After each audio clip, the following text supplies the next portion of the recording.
Po spravodajstve sú na rade góly body sekundy. Dobrý večer. Slovenská hokejová reprezentácia do 20 rokov po prehre o 4 góly v prvom zápase šampionátu z USA nastúpila dnes v noci proti Lotyšom. Aj vďaka skvelému výkonu prvého útoku sme zvíťazili 8-3. Naši reprezentanti mali do zápasu ešte lepší vstup ako Kanaďania a v 6. minúte viedli už 3-0. Najprv sa dvakrát presadil Richard Pánik a potom sa k nemu pridal aj Marek Viedenský, ktorý pri prvých dvoch zásahoch asistoval. Koncert prvej formácie pokračoval aj ďalej a Lotyši nevedeli kam skôr skočiť. No a gól si pripísal ešte v prvej časti hry aj tretí útočník našej úderky Tomáš Tatar. Do šatní sme šli napokon s pohodlným vedením 5-0.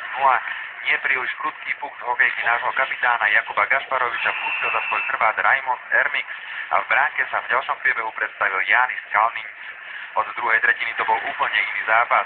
Hokejisti z Pobaltia začali hrať agresívnejšie, zvýšili pohyb a boli oveľa nebezpečnejší aj v útoku. V polovici stretnutia sme však pridali ďalšie 2 góly my. Najprv sa presadil obranca Matúš Rajs a na 7-0 zvýšil Tatar.